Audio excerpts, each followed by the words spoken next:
Shalom. Warta pelayanan Minggu ke-23 7 Juni 2020 Jemaat Gemi Tamariska Maulafa. Salam dalam kasih Tuhan Yesus bagi seluruh jemaat. Kebaktian Minggu 7 Juni 2020 dilaksanakan di rumah masing-masing tepat jam 7 pagi. Pengumuman-pengumuman mengenai peribadatan dapat dibaca pada warta. Pengumuman lainnya. Kebaktian Minggu 14 Juni 2020 akan dilaksanakan di Gedung Kebaktian Jemaat Gemi Tamariska Maulafa. Presbiter yang bertugas adalah Presbiter Rayon 1 dan Rayon 2. Nama-nama petugas akan dikirimkan kepada para presbiter bersama dengan liturgi kebaktian. Pengumuman dan himbauan dari Majelis Sinode Gemit. Kebaktian di gedung gereja kembali dilaksanakan mulai 14 Juni 2020 dengan tetap memperhatikan protokol kesehatan. Beberapa hal yang akan diatur oleh majelis berdasarkan SOP adalah khusus bagi anggota jemaat yang rentan, yakni lanjut usia, orang sakit kronis, balita, dan ibu hamil dianjurkan untuk beribadah di rumah. Majelis jemaat akan tetap menyiapkan liturgi untuk jemaat yang beribadah di rumah dan live streaming atau siaran langsung melalui YouTube. Majelis jemaat menyiapkan tempat cuci tangan dan sabun dengan air mengalir di beberapa tempat agar jemaat mencuci tangan sebelum kebaktian. Semua jemaat diharuskan mencuci tangan sebelum masuk ruang kebaktian. Majelis jemaat menyiapkan alat pengukur suhu badan dan dimohon dengan rendah hati agar jemaat bersedia untuk diukur suhu badannya. Hal ini untuk memenuhi SOP COVID-19 dan kebaikan serta keselamatan bersama. Akan diatur jarak duduk antara anggota jemaat 1,5 meter, baik arah kiri kanan maupun muka belakang. Pujian oleh paduan suara dan vokal grup dalam kebaktian ditiadakan atau ditunda. Majelis jemaat dan anggota jemaat wajib memakai masker selama kebaktian berlangsung, termaksud ketika bernyanyi. Ucapan salam disampaikan dengan menaruh tangan di dada atau menelungkupkan kedua tangan di depan dada sambil membungkukkan badan. KPI dan perayaan-perayaan besar yang melibatkan banyak orang ditunda. Pelayanan pemberkatan nikah, peneguhan sidi, baptisan, pengucapan syukur yang mendesak mulai dilakukan 14 Juni 2020 dengan mengacu pada SOP. Untuk itu, bagi jemaat yang mempersiapkan diri untuk pemberkatan nikah, dapat mendaftar pada majelis jemaat. Peneguhan sidi akan dilangsungkan, untuk itu peserta katekisasi dapat mempersiapkan diri. Jadwal pelaksanaan pentabisan dan persiapan akan disampaikan kemudian kepada jemaat. Informasi pelayanan juga akan dibagikan melalui WA Group Gemi Tamariska Maulafa. Untuk itu, apabila ada jemaat yang belum terdaftar dalam grup, maka dapat menghubungi MJH sebagai admin. Laporan keuangan terdapat di halaman terakhir. Kebaktian hari ini dipimpin oleh Pendeta Leni HF Ganaman Sopu dan petugas liturgi Presbiter Rayon 4 Jemaat Gemi Tamariska Maulafa. Demikianlah warta pelayanan jemaat. Selamat beribadah, Tuhan Yesus memberkati.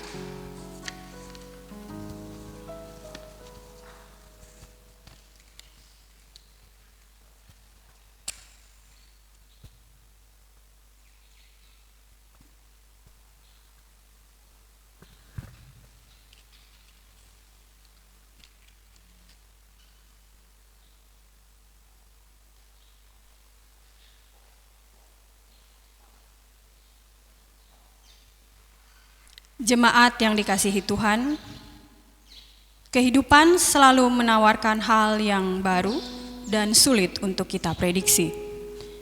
Berhadapan dengan ketidakpastian ini, janji Tuhan bagi kita adalah Ia tidak pernah meninggalkan kita. Penyertaannya akan terus dilimpahkan bagi kita, sehingga kita mampu melewati hidup sesulit apapun kenyataan yang menghadang. Rasul Paulus memberi kesaksian tentang kepastian penyertaan Tuhan dalam Roma 8 ayat 38-39. Sebab aku yakin bahwa baik maut maupun hidup, baik malaikat-malaikat maupun pemerintah-pemerintah, baik yang ada sekarang maupun yang akan datang, atau kuasa-kuasa, baik yang di atas maupun yang di bawah, ataupun sesuatu makhluk lain, tidak akan dapat memisahkan kita dari kasih Allah yang ada dalam Kristus Yesus Tuhan kita. Jemaat dipersilakan berdiri. Kidung Jemaat nomor 3, baitnya yang pertama dan kedua kami puji dengan riang.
Jemaat yang dikasihi oleh Tuhan, dalam iman dan pengharapan yang pasti, marilah kita tabiskan ibadah ini.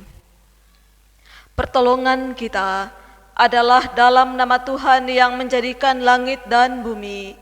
Salam, hai engkau yang dikaruniai, Tuhan menyertai engkau. Tuhan menyertai engkau juga. Silakan duduk. Nats yang membimbing kita dalam kebaktian pada pagi hari ini terambil dari surat Roma pasal 6 ayat 14 dan ayat 15. Roma pasal 6 ayat 14 dan ayat 15. Semua orang yang dipimpin Roh Allah adalah anak Allah. Sebab kamu tidak menerima roh perbudakan yang membuat kamu menjadi takut lagi, tetapi kamu telah menerima roh yang menjadikan kamu anak Allah. Oleh roh itu kita berseru, Ya Aba, Ya Bapa. Kidung Jemaat 384, Allah Bapa melindungi.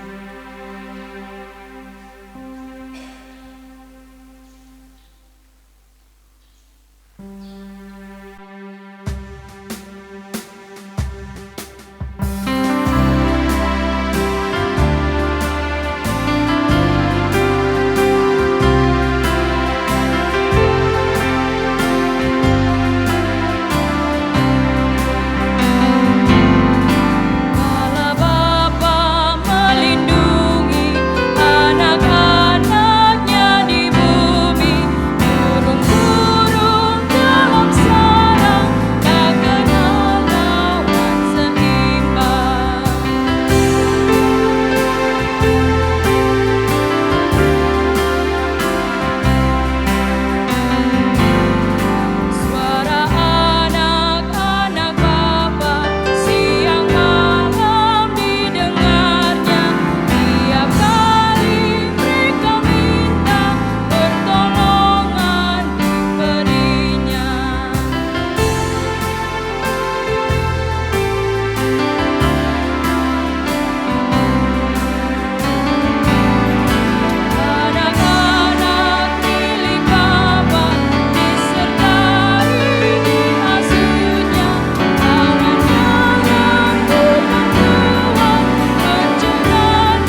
Jemaat yang dikasihi Tuhan, kalau kita mau sejenak diam dan merenungkan kasih Tuhan dalam diri kita, maka kita akan melihat bagaimana tangan Tuhan tidak pernah berhenti menopang dan menggendong kita.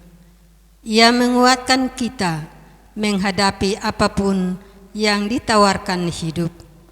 Ia selalu menyertai kita dan tidak sedikit pun meninggalkan kita. Berkat-berkat-Nya selalu indah untuk kita ceritakan. Saudara, hidup memang tidak mudah, namun kita mampu menjalaninya sampai saat ini semata-mata karena Tuhan menyertai dan memampukan kita. Sayangnya, kita selalu tidak mampu bersyukur dan malah kita melawan dan menyakiti hati Allah dengan berbuat dosa dan jahat. Padahal tidak mungkin kita bisa hidup tanpa Allah. Maka marilah kita mohon ampun dan belas kasihan Tuhan. Masing-masing dipersilakan untuk berdoa secara pribadi dengan Tuhan.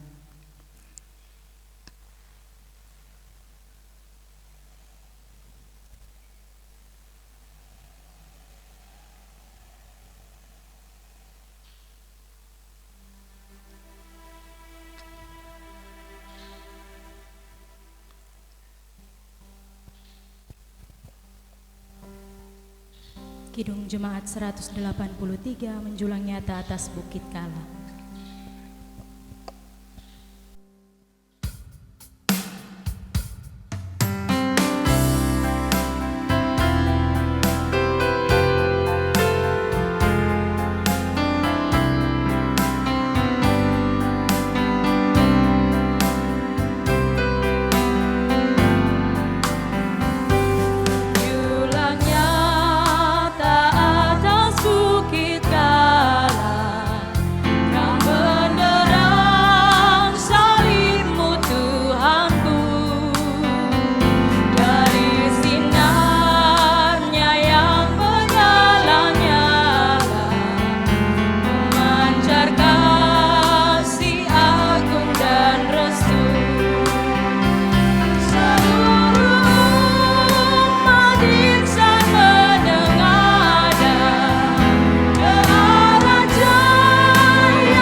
Mari kita menghadap Tuhan dalam doa.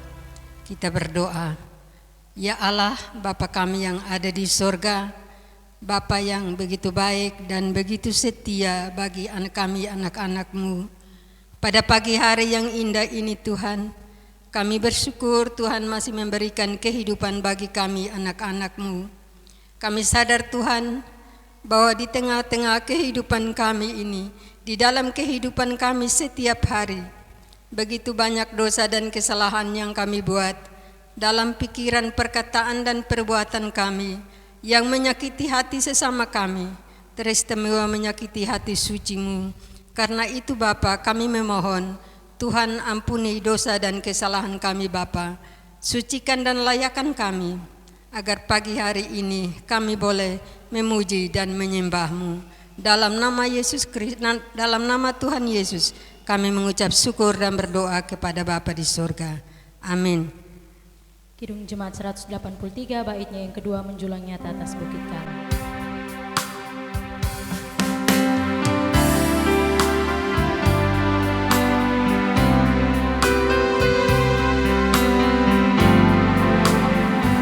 Salibmu Kristus tanda pengasihan,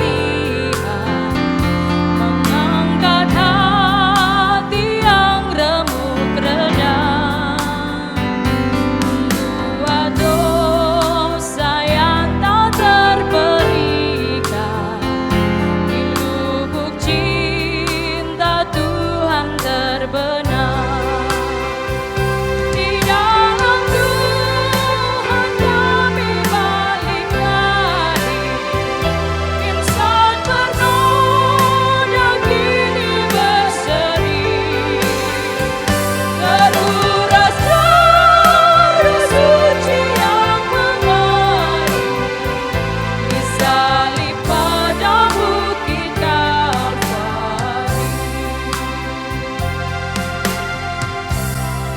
untuk menerima berita anugerah Allah. Jemaat dipersilahkan berdiri.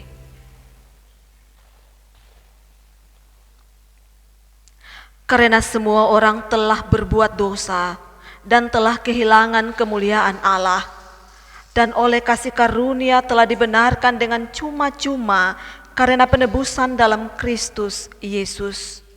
Kristus Yesus telah ditentukan Allah menjadi jalan pendamaian karena iman dalam darah-Nya. Hal ini dibuatnya untuk menunjukkan keadilannya, karena Ia telah membiarkan dosa-dosa yang telah terjadi dahulu pada masa kesabarannya. Maksudnya ialah untuk menunjukkan keadilannya pada masa ini, supaya nyata bahwa Ia benar dan juga membenarkan orang yang percaya kepada Yesus. Roma pasal 3 ayat 23 hingga ayat 26. Demikianlah berita anugerah Allah bagi kita. Marilah kita membangun komitmen hidup baru dan bersama-sama berkata, kasihilah Tuhan Allahmu dengan segenap hatimu, dan dengan segenap jiwamu, dan dengan segenap akal budimu, dan dengan segenap kekuatanmu. Kasihilah sesamamu manusia seperti dirimu sendiri. Sebagai respon atas berita anugerah daripada Allah, kita menaikkan litani pujian menurut Mazmur 119 ayat 17 sampai ayat yang ke-24. Lakukanlah kebajikan kepada hamba-Mu ini supaya aku hidup. Dan aku hendak berpegang pada firman-Mu. Singkapkanlah mataku supaya aku memandang keajaiban-keajaiban dari Taurat-Mu. Aku ini orang asing di dunia. Janganlah sembunyikan perintah-perintah-Mu terhadap aku. Hancur jiwaku karena rindu Kepada hukum-hukum-Mu setiap waktu. Engkau menghardik orang-orang yang kurang ajar, terkutuklah. Orang yang menyimpang dari perintah-perintah-Mu. Gulingkanlah dari atasku cela dan penghinaan. Sebab aku memegang peringatan-peringatan-Mu. Sekalipun pemuka-pemuka duduk bersepakat melawan aku, hamba-Mu ini merenungkan ketetapan-ketetapan-Mu. bersama-sama. Ya, peringatan-peringatan-Mu menjadi kegemaranku, menjadi penasihat-penasihatku. Kidung Jemaat 40, baiknya yang pertama dan 4, ajaib benar anugerah.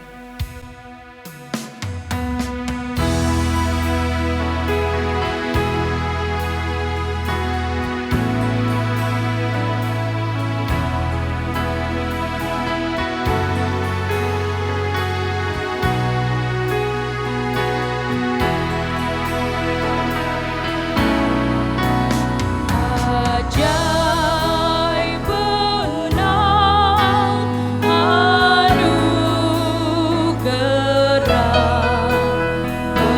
membaru hidupku.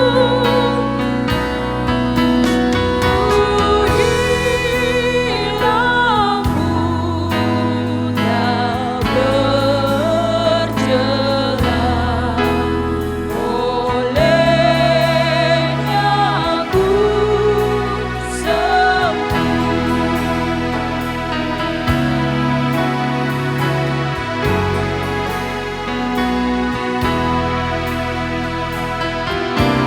janjian teguh. Harap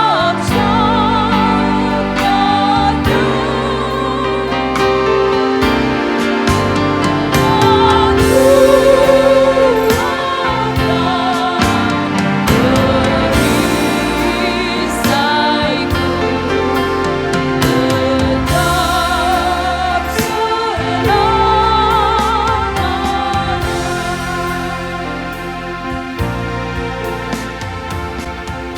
Silakan duduk.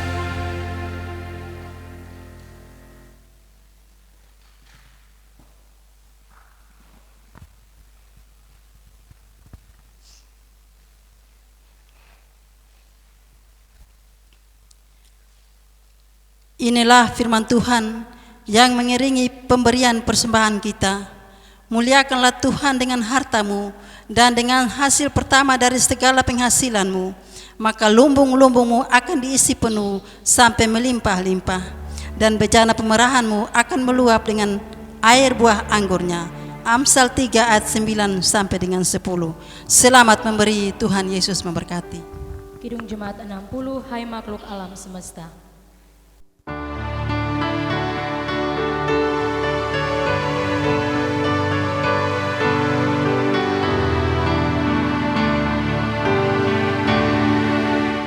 Hai makhluk alam semesta, Tuhan Allahmu pujilah. Haleluya, haleluya. Surya perkasa dan terang, chandra kartika cemerlang. Puji Allah tiap kala. Haleluya, haleluya, haleluya.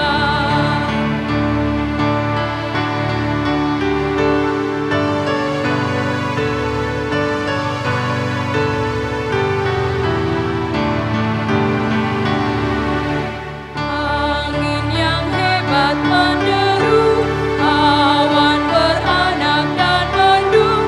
Haleluya, haleluya.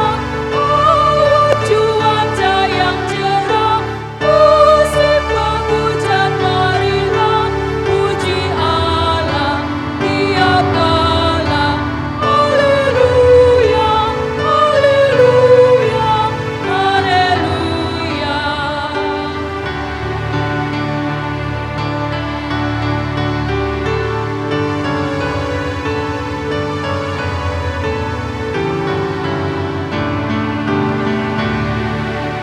Air yang murni dan jernih, penawar haus pembersih.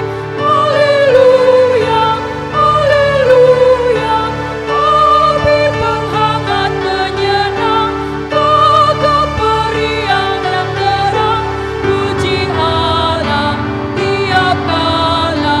Haleluya, haleluya, haleluya. Jemaat dimohon berdiri. Mari kita berdoa. Ya Tuhan, ya Allah Bapa kami dalam kerjaan surga, kami boleh naikkan puji dan syukur kepadamu Bapa, karena kasih-Mu yang mana Tuhan telah menyertai kami selama seminggu lamanya Tuhan. Dan pada hari ini Bapa, Tuhan boleh kumpulkan kami dalam Ka'bah yang kudus ini Bapa, guna kami memuji dan menyembah-Mu Tuhan. Bapa di surga, saat ini Bapa, kami telah memberikan persembahan kami berupa kolekte, perpuluhan, dan nasar. Kami mohon kiranya Tuhan memberkati akan setiap persembahan yang telah kami kumpulkan ini Bapa, agar dapat dipakai untuk pelayanan pekerjaan-Mu di dalam jemaat kami Bapa, dan juga di mana saja yang Tuhan Yesus kehendaki. Lebih daripada itu Tuhan, kami menyerahkan seluruh hidup dan kehidupan kami, tugas dan pekerjaan kami. Kami mohon kiranya Tuhan memberkati Bapa, agar supaya semuanya boleh mendatangkan berkat untuk kehidupan kami. Dengar dan sambut kami Bapa, di dalam nama Tuhan Yesus kami berdoa. Terima kasih Tuhan. Amin. Jemaat, silakan duduk kembali.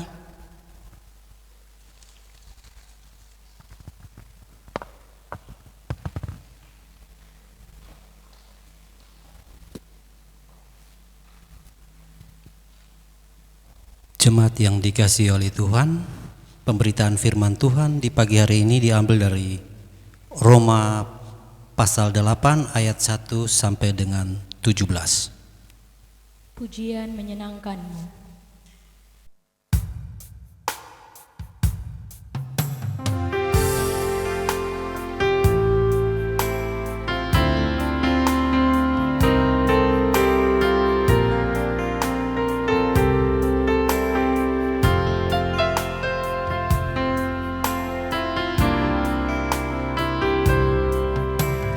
Tuhan, ku mau menyenangkan-Mu. Tuhan, bentuklah hati ini jadi bejana untuk hormat-Mu, cemerlang bagai emas murni.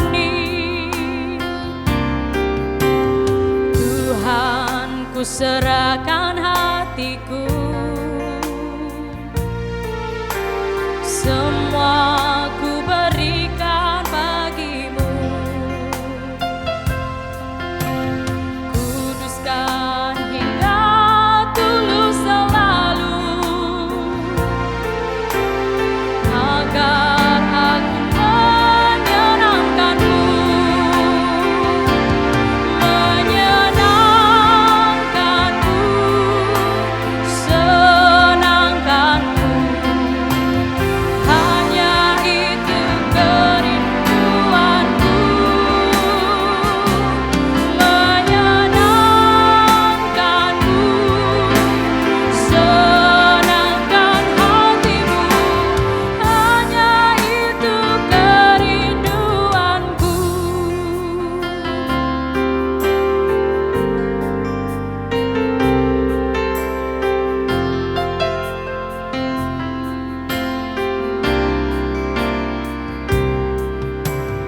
Tuhan, ku serahkan hatiku,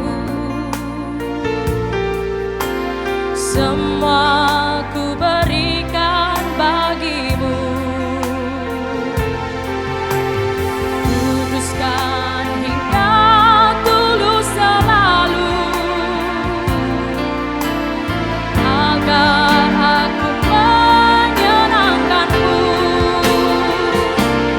menyenangkanmu, senangkanmu. Hanya itu kerinduanku, menyenangkanmu, senangkan hatimu. Hanya itu kerinduanku.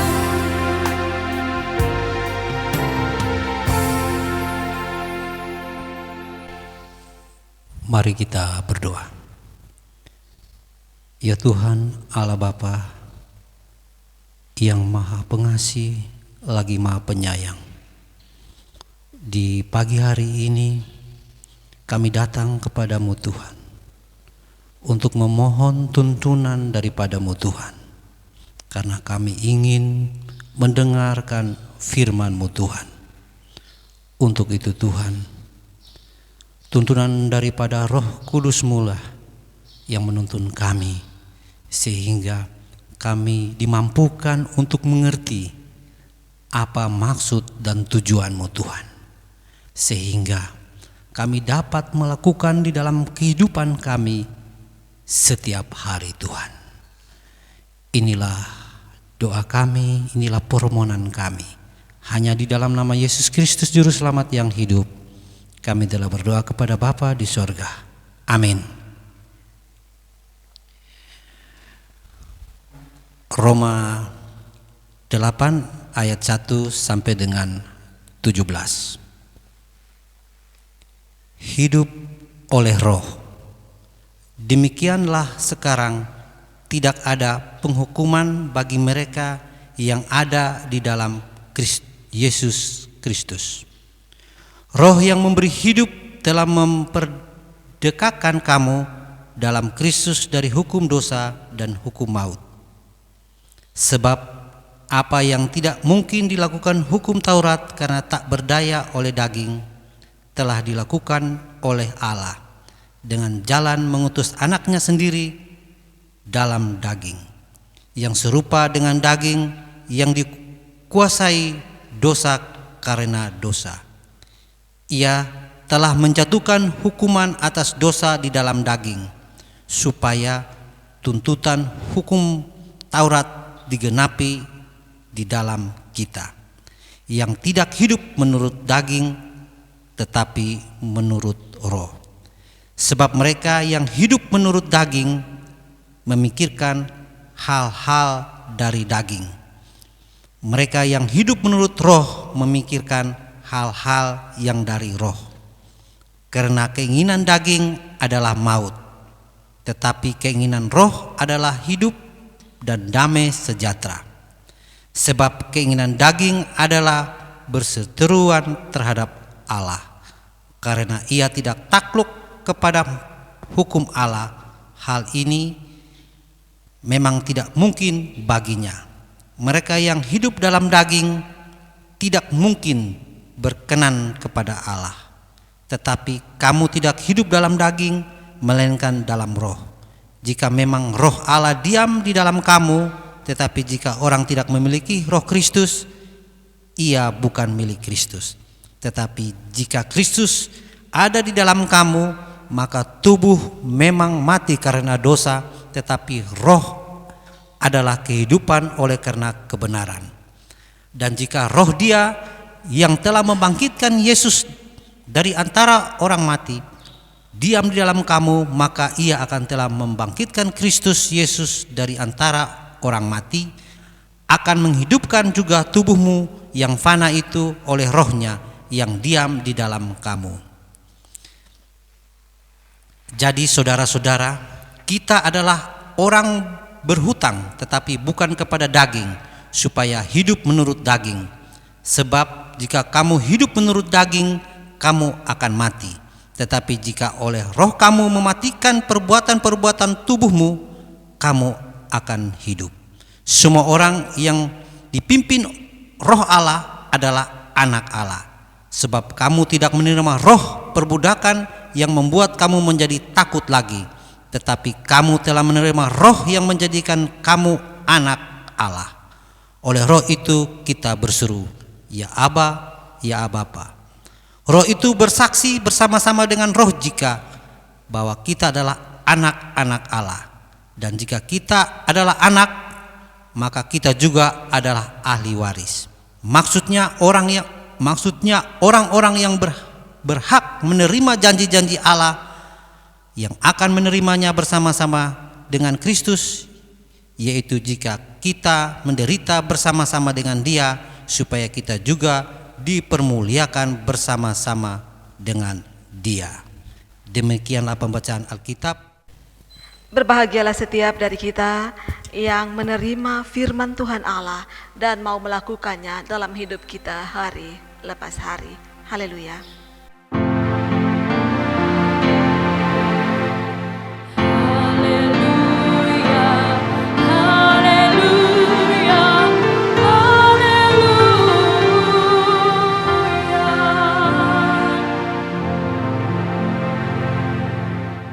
Shalom. Salam.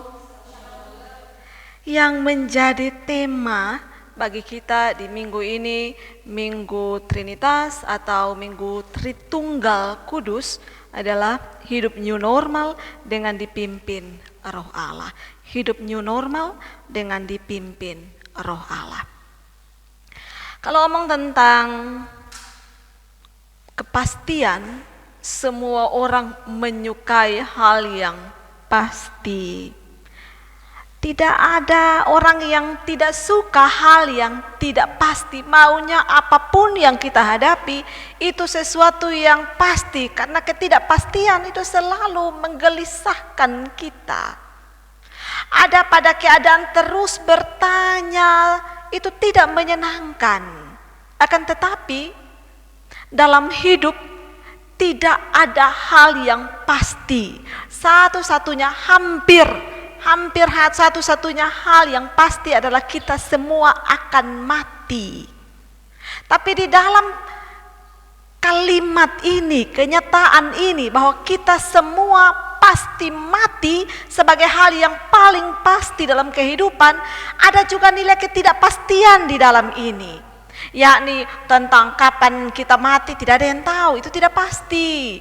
Lalu kemudian dengan cara apa kita mati itu juga tidak pasti, tidak ada yang tahu.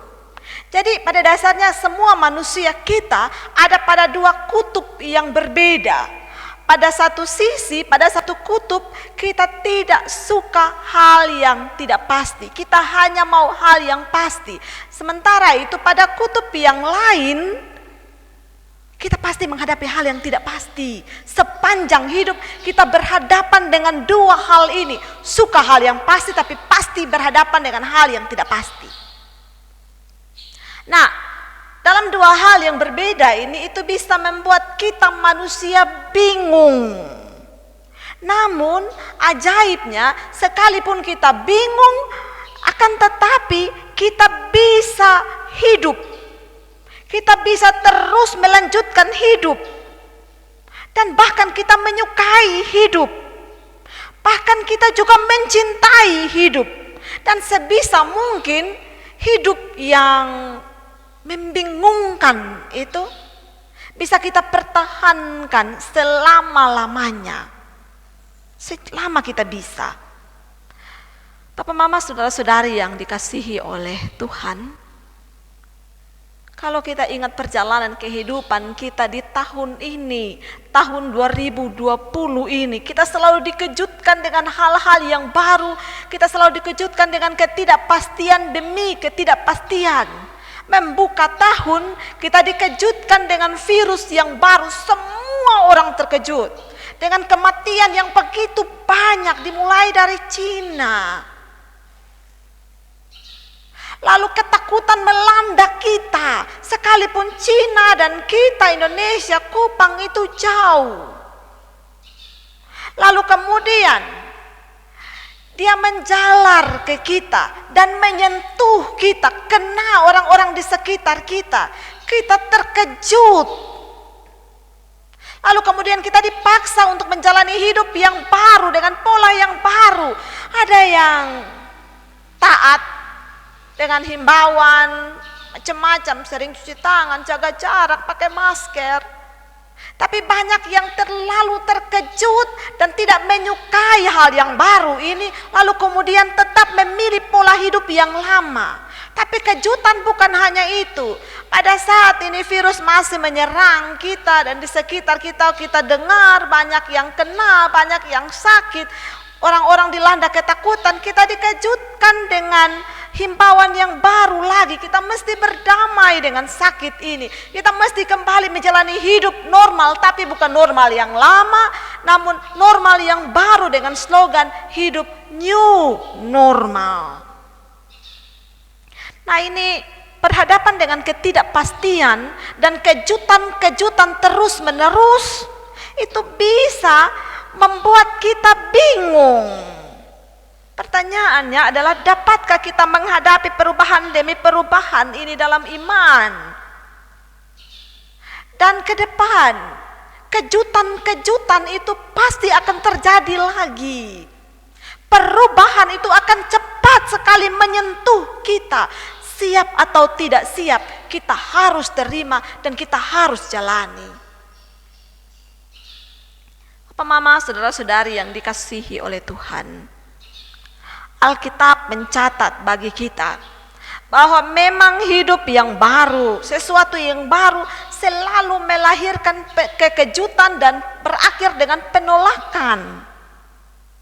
Kalau kita perhatikan cerita Alkitab, cerita tentang Tuhan Yesus saja, dengan menjadi manusia, datang di dalam rupa dan cara yang di luar pemikiran kebanyakan manusia, para ahli-ahli agama, itu cukup membingungkan sehingga mereka menolak itu, sulit untuk menerima kenyataan bahwa Mesias yang dijanjikan itu lahir dalam kemiskinan. Lalu kemudian perjalanan selanjutnya, ajaran Yesus kita imani sebagai ajaran yang paling benar, ajaran yang penuh kasih. Yesus pun mengajar dengan penuh kuasa. Tapi kebanyakan manusia yang hidup pada masa itu menolak ajaran Kristus. Kenapa?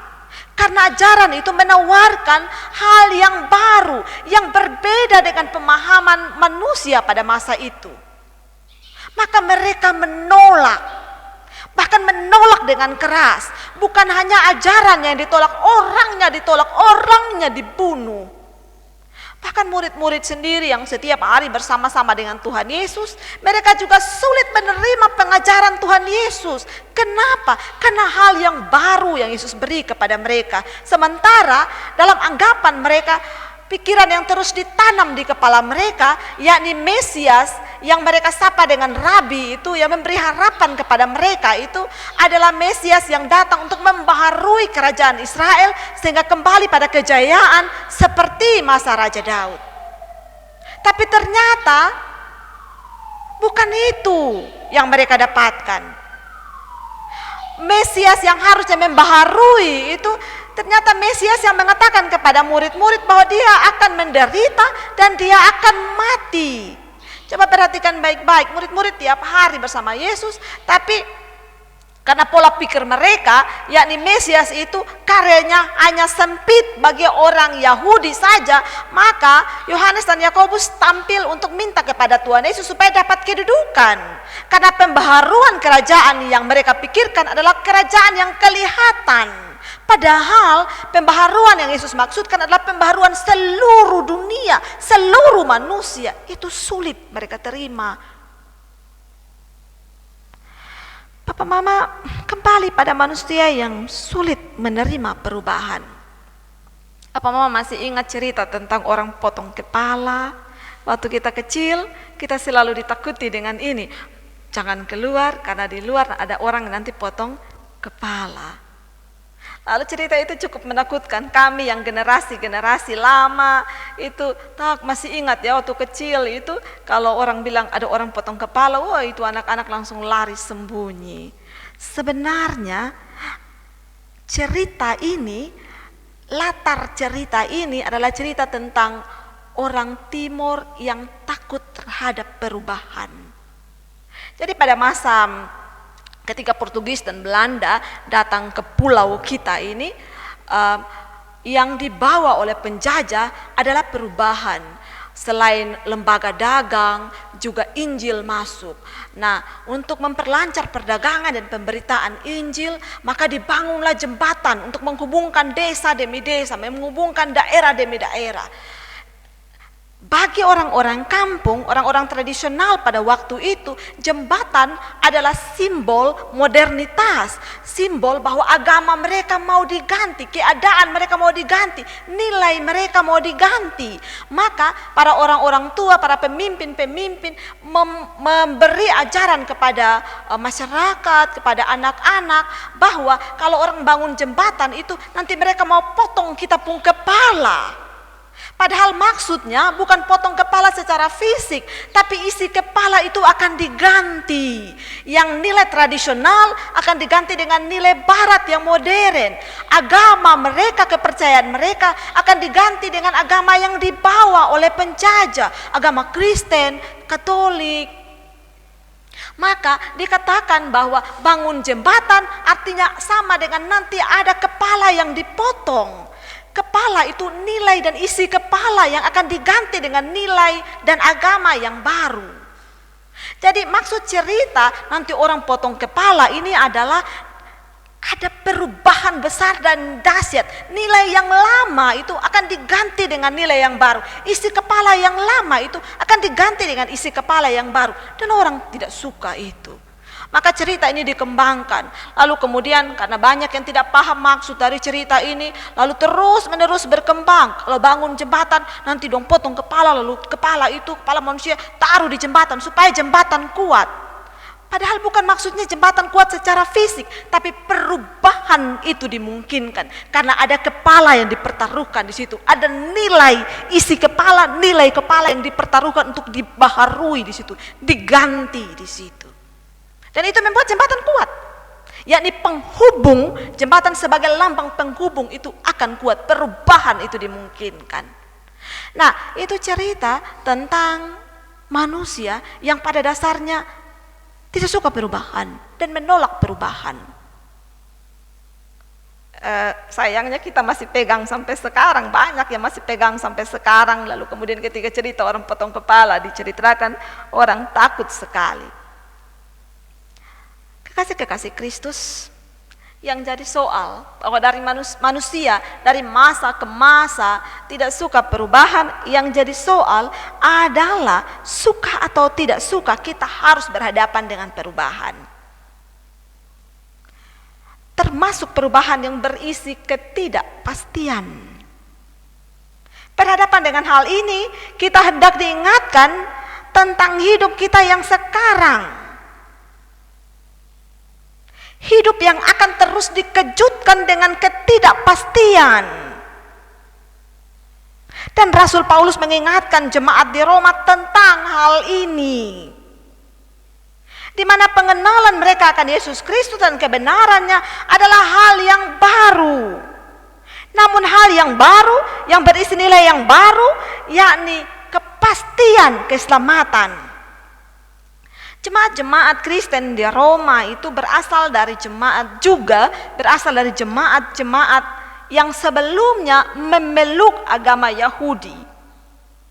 Nah, orang-orang Yahudi ini mereka telah begitu lama memeluk Taurat dengan erat, dan sekarang mereka harus diperhadapkan dengan nilai yang baru yang memporak-porandakan isi kepala dan isi hati mereka. Maka dengan tegas Rasul Paulus memperhadapkan nilai Taurat dan hukum Kristus. Dalam memperhadap-hadapkan antara hukum Taurat dan hukum Kristus, Rasul Paulus menegaskan tentang kebenaran Allah, bahwa di dalam hukum Kristus tidak ada lagi penghukuman. Semua orang telah dimerdekakan dari dosa. Pengorbanan Kristus di salib menggantikan setiap orang yang percaya kepadanya, sehingga kita tidak perlu lagi mengalami penghukuman. Semua orang di dalam Kristus telah mengalami kemerdekaan. Dan kemerdekaan itu membawa hidup baru menurut keinginan Roh Kudus dan dengan melakukan pengajaran Yesus Kristus. Nah, sementara hukum Taurat mengajarkan tentang manusia mesti melakukan segala hukum dengan seteliti-telitinya dan setaat-taatnya. Kalau dilihat, melaksanakan hukum Taurat dengan seteliti-telitinya dan setaat-taatnya, tidak ada yang salah di situ. Tapi kemudian dia menjadi salah. Kenapa? Karena tindakan itu justru membuat manusia menjadi hamba dari hukum. Karena orang Yahudi yang memeluk hukum Taurat dengan erat justru mentuhankan Taurat. Dan mereka justru tidak kenal Tuhan sama sekali. Tindakan taat setaat-taatnya kepada hukum itu membuat manusia mereka berubah dan menempatkan diri untuk berada pada belenggu yang baru. yakni menurut Rasul Paulus itu belenggu yang membuat kehidupan mereka adalah kehidupan menurut daging. Kenapa? Karena hidup dengan mentaati hukum Taurat seperti pola hidup orang Yahudi, mereka begitu karena mau setaat-taatnya terhadap hukum Taurat, sehingga yang utama bagi mereka adalah melakukan hukum yang kelihatan. Bagaimana menunjukkan kepada manusia bahwa mereka taat setaat-taatnya kepada hukum Taurat itu. Sedetail-detailnya mereka akan taat, dan akhirnya mereka fokus pada ketaatan hukum, lalu kemudian mengabaikan nilai kasih yang sebenarnya. Maka ketika Tuhan Yesus tampil, Allah itu tampil di hadapan mereka, mereka menolak Allah dan membunuh Allah. Tindakan hidup menurut daging yang bagi Paulus itu hidup karena mentaati hukum Taurat adalah tindakan yang karena hanya akan fokus pada yang kelihatan, itu menjadikan manusia menjadi manusia munafik. Karena fokusnya hanya untuk kasih tunjuk kepada manusia bahwa mereka taat, mereka mengabaikan Allah yang melihat yang tidak dilihat manusia. Nah, tindakan mengabaikan Allah yang melihat apa yang ada dalam hati adalah tindakan menganggap Allah tidak ada, menganggap Allah tidak berkuasa sama sekali. Karena mereka mengutamakan manusia, lebih takut kepada manusia daripada takut kepada Allah. Rasul Paulus di dalam menggambarkan konsekuensi dari hidup menurut Taurat, yakni hidup menurut daging itu, Rasul Paulus menulis di ayat 7 dan ayat 8 dari Roma pasal 8. Sebab keinginan daging adalah perseteruan terhadap Allah, karena ia tidak takluk kepada hukum Allah. hal ini memang tidak mungkin baginya. Mereka yang hidup dalam daging tidak mungkin berkenan kepada Allah. Bapak Mama, penegasan Rasul Paulus ini penegasan yang keras dan tegas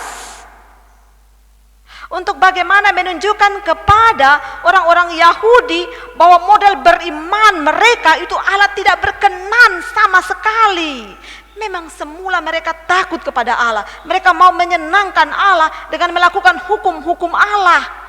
Tapi justru akibatnya adalah mereka menjadi tidak taat kepada Allah. Karena fokus kepada hukumnya, fokus kepada aturannya, sehingga apa yang menjadi nilai sebenarnya di balik aturan itu, yakni mengasihi Allah. Mengasihi Allah yang dilakukan dalam mengasihi manusia itu diabaikan betul. Dan lahirlah manusia-manusia munafik yang lebih takut pada penilaian manusia dibanding penilaian Allah. Dan model manusia yang Paulus sebut sebagai manusia daging ini adalah mereka yang dimurkai oleh Allah. Papa Mama, berbeda dengan orang yang hidup menurut hukum Kristus, di mana roh Allah diam di dalam kamu. Rasul Paulus menegaskan bahwa orang yang hidup dalam roh Allah maka hidupnya dalam kebenaran, sebab Kristus ada di dalamnya, dan akibatnya ia tidak lagi hidup di dalam dosa. Pasal 10 dari Roma 8 Rasul Paulus menulis, tetapi jika Kristus ada di dalam kamu, maka tubuh memang mati karena dosa, tetapi roh adalah kehidupan oleh karena kebenaran. Berhadapan dengan model hidup yang baru yang disebutkan dengan slogan New Normal, kalau kita cukup peka, sebenarnya kita terganggu karena perubahan ini. Perubahannya cukup besar, kejutan-kejutannya cukup mengganggu. Sekarang kita harus berdamai dengan COVID-19, sakit yang ditakuti banyak orang. Dan itu pilihan yang cukup sulit. Dan banyak sekali hal baru yang harus kita terima sebagai hal yang biasa. Namun kepastiannya adalah, Rasul Paulus penulis di ayat 14, semua orang yang dipimpin roh Allah adalah anak-anak Allah. Hidup yang dipimpin roh Allah adalah hidup yang penuh kepastian di tengah ketidakpastian dunia yang terus berubah. Kita dapat dengan pasti melangkah melintasi perubahan tanpa rasa takut, sebagaimana dinyatakan oleh Rasul Paulus dalam Roma 8 ayat 14. Sebab kamu tidak menerima roh perbudakan yang membuat kamu menjadi takut lagi, tetapi kamu telah menerima roh yang menjadikan kamu anak Allah. Oleh roh itu kita berseru, ya Aba, ya Bapa. Bapak, Mama, saudara-saudari yang dikasihi oleh Tuhan, hidup berdamai dengan sakit yang baru ini, virus yang baru ini, dan memasuki hidup new normal yang mengharuskan kita siap menghadapi perubahan demi perubahan. Saya mau ingatkan bahwa ini bukan hanya tentang pakai masker, sering cuci tangan, jaga jarak, selalu bawa hand sanitizer, tisu basah, dan seterusnya. Tetapi isi kepala kita, cara pandang kita, nilai rasa kita pun harus dibaharui. Dulu kalau orang mati, itu mesti tunggu semua keluarga datang kumpul dulu. Semua mesti lihat ini jenazah, baru boleh dikuburkan. Sekarang kita mesti menghadapi perubahan yang baru. Bahwa kalau keluarga kita, entah suami, entah istri, entah anak, entah orang tua, entah saudara kita, kalau dia dibawa ke rumah sakit dengan indikasi bahwa kemungkinan dia tertular, maka kita tidak akan bisa melihat dia lagi. Bahkan ketika dia mati pun, mendekat pun tidak. Kita harus siap dengan itu, sesakit apapun itu. Itu makna perubahan yang baru. Hidup yang dikatakan dengan slogan ini, kata manis sekali, new normal. Termasuk juga sekalipun orang tidak sakit COVID, tetapi tidak ada lagi yang namanya tunggu-tunggu keluarga. Ini hari meninggal, besok harus kubur. Kita harus terima itu. Terima perubahan itu.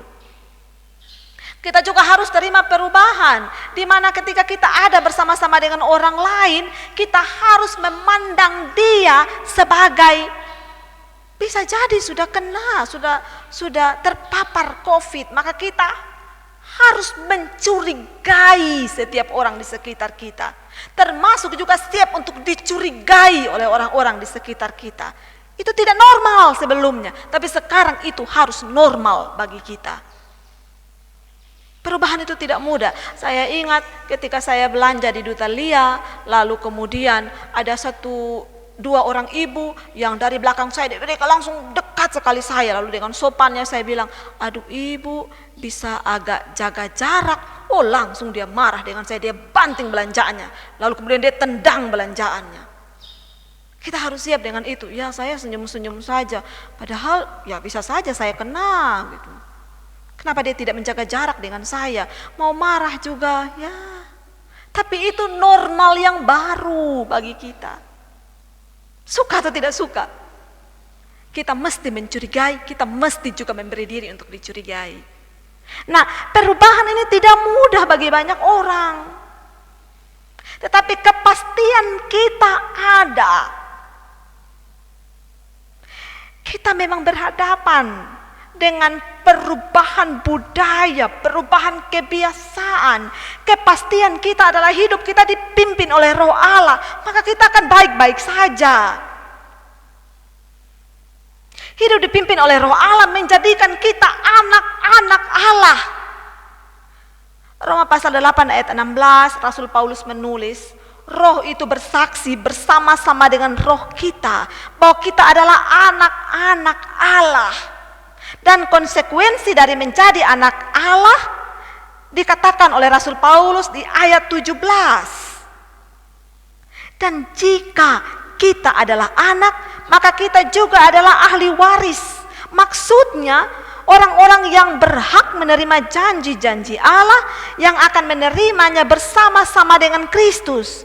Yaitu jika kita menderita bersama-sama dengan Dia, supaya kita juga dipermuliakan bersama-sama dengan Dia. Saudara, apakah yang lebih indah dan lebih menjanjikan dari hidup seorang Kristen, yakni hidup sebagai anak Allah? Janji-janji Allah telah kita terima. Janji Allah tentang perlindungan dalam hidup kita, baik hidup yang sekarang dan juga perlindungan dan anugerah berkat sepanjang hidup dan kemuliaan kekal bersama dengan Kristus dalam rumah Bapa. Maka hiduplah dengan berani dan bersukacita apapun perubahan yang diperhadapkan kepada kita. Kenapa?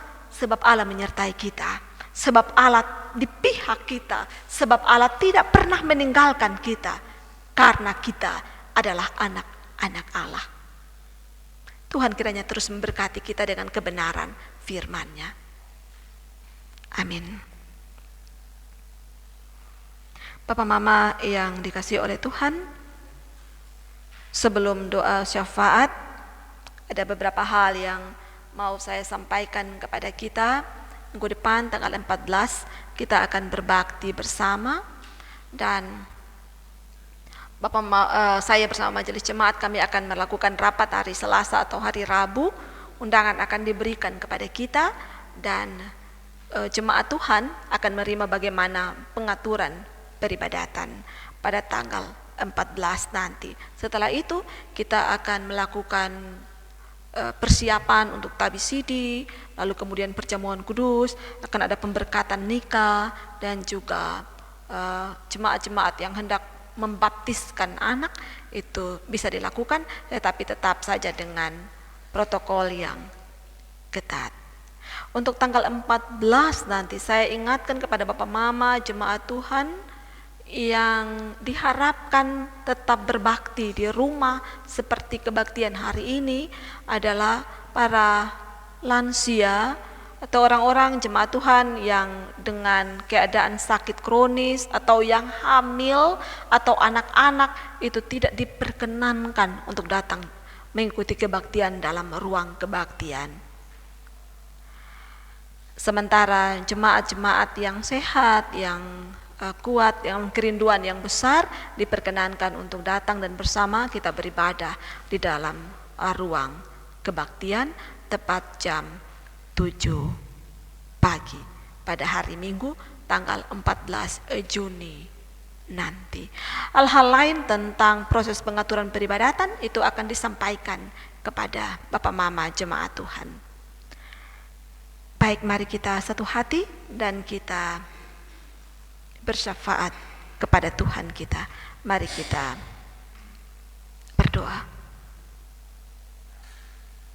Tuhan Allah, Bapa yang kami sembah dalam Tuhan kami Yesus Kristus, kami datang kepadamu Bapa, bawa hidup kami dengan ucapan syukur. Terima kasih Bapa, karena Engkau begitu mengasihi kami. Terima kasih Bapa, karena anugerah-Mu terlalu ajaib untuk kami syukuri. Pemeliharaan-Mu menghidupkan kami, terima kasih Bapa. Pandanglah semua hamba-hamba-Mu yang berdoa kepadamu ini.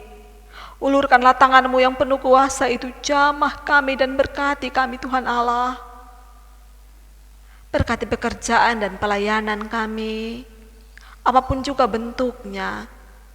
Berkati usaha dan kerja kami. Berkati kami yang sekolah dan kuliah. Kami mohon Tuhan, berkati ladang-ladang kerja kami. Berkati juga keluarga-keluarga kami. Kami undang Engkau Tuhan Allah, hadirlah dalam setiap rumah anak-anak-Mu ini dan berkati kami. Mampukan kami melakukan peran dan tanggung jawab kami dalam rumah dengan benar. Mampukan kami untuk bertumbuh bersama. Mampukan kami untuk mengasihi dalam ketulusan dan saling menghargai dan saling menghormati satu dengan yang lain. Tuhan Allah, kami mohon berkat-Mu bagi seluruh jemaat Tuhan ini. Tamariska ini berkatilah Tuhan. Kami berdoa bagi saudara-saudari kami yang sakit. Kami mendoakan hamba-Mu Mama Mima yang bergumul dengan sakit. Dalam nama Tuhan Yesus, pulihkan dan sembuhkanlah hamba-Mu. Saudara-saudari kami yang lain yang juga sakit, Tuhan berikan pemulihan dan kesembuhan. Orang-orang tua kami, Tuhan tolonglah. Kami bergumul untuk keluarga Anabokai, Mama Mega, orang tua dan saudara-saudaranya yang mengalami duka cita. Tuhan jamah mereka, Tuhan berikan penghiburan yang sejati. Kami mohon belas kasihan-Mu Tuhan Allah. Kami juga bergumul bersama saudara-saudari kami yang menemui berbagai macam persoalan, beban-beban hidup. Beri kelegaan Tuhan. Kami juga bersyukur bersama saudara-saudari kami yang menemui hari ulang tahun, baik kelahiran maupun pernikahan. Kami mohon berkat-Mu Tuhan Allah. Ya Allah Bapa Surgawi, ini kami dengan segala keberadaan kami. Kami mohon Tuhan tolong kami dalam persiapan untuk kebaktian tanggal 14 nanti dan melanjutkan pelayanan-pelayanan kami yang tertunda. Tuhan tolonglah. Ya Allah Bapa Surgawi, kami mohon berkat-Mu bagi gereja Tuhan, gereja Masih Injili di Timur. Kami mohon berkat-Mu bagi pemerintah, bangsa dan negara kami. Kami mohon pemulihan-Mu bagi saudara-saudari kami yang sakit. Kami mohon pertolongan dan kekuatan dari-Mu bagi saudara-saudari kami, pekerja-pekerja medis yang berjuang. Tuhan tolong juga keluarga-keluarga mereka. Allah pulihkan kami, pulihkan bumi kami, beri pengampunan-Mu bagi kami, dan tolong kami agar berubah. Tuhan Allah, jadilah kehendak-Mu atas kami. Sambut kami dalam kemuliaan kasih-Mu Tuhan. Karena hanya dalam Tuhan kami Yesus Kristus, Allah dan Juru Selamat kami berdoa, berserah dan menyerah kepadamu, ya Allah, Bapa Surgawi. Dengarkan doa yang bersama kami ucapkan menurut doa yang Tuhan Yesus ajar kepada kami. Bapa kami yang di sorga, dikuduskanlah namamu, datanglah kerajaanmu, jadilah kehendakmu di bumi seperti di sorga.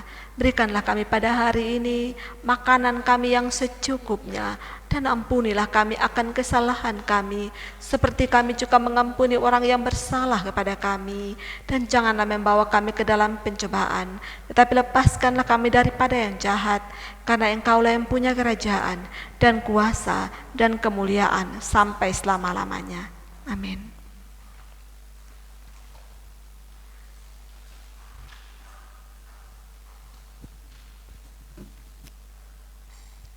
Jemaat dipersilahkan untuk berdiri.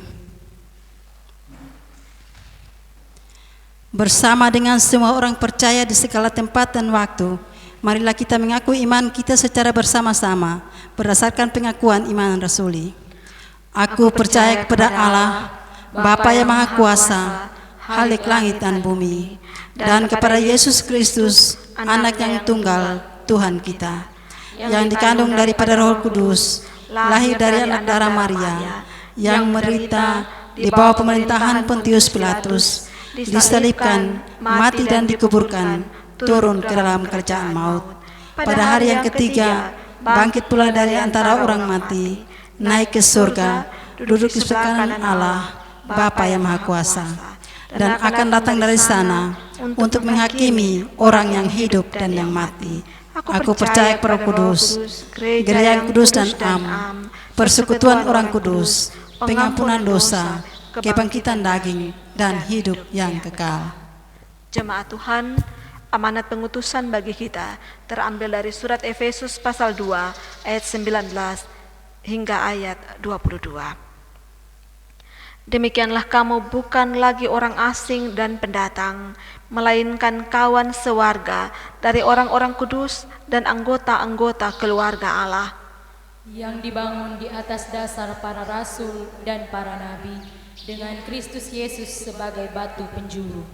Di dalam Dia tumbuh seluruh bangunan, rapi tersusun menjadi bait Allah yang kudus di dalam Tuhan. Di dalam Dia, kamu juga turut dibangunkan menjadi tempat kediaman Allah di dalam Roh. Kidung Jemaat 410, tenanglah kini hatiku.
Jemaat, imanilah dengan sungguh bahwa Tuhan mengasihi saudara. Dia akan terus menyertai dan menopang hidupmu. Engkau tidak pernah sendiri, sebab Allah beserta kita, sebab kita adalah anak-anak-Nya. Sekarang teduhkanlah diri, arahkanlah hati dan pikiran hanya kepada Tuhan Allah saja, dan terimalah berkat Tuhan. Tuhanlah penjagamu, Tuhanlah naunganmu di sebelah tangan kananmu. Matahari tidak menyakiti engkau pada waktu siang, atau bulan pada waktu malam. Tuhan akan menjaga engkau terhadap segala kecelakaan. Ia akan menjaga nyawamu. Tuhan akan menjaga keluar masukmu dari sekarang sampai selama-lamanya.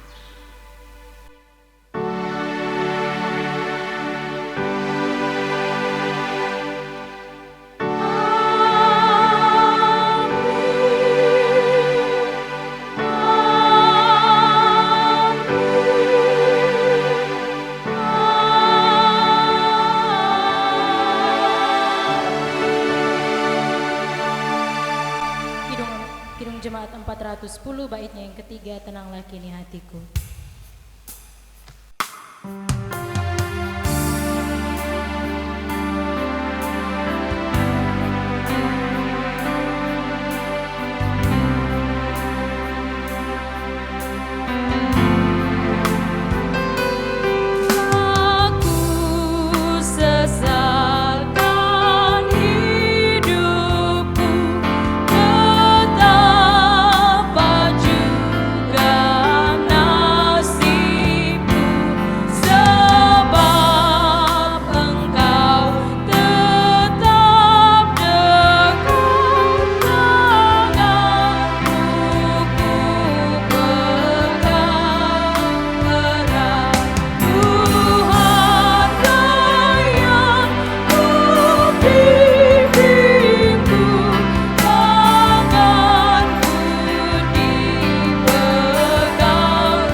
Jemaat Tuhan, demikianlah ibadah kita hari ini.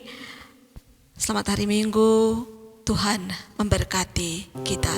Sekarang semua dipersilahkan untuk bersaat teduh dengan Tuhan, mensyukuri hari anugerah dan kesempatan beribadah yang Tuhan beri bagi kita. Selamat hari Minggu, Tuhan berkati.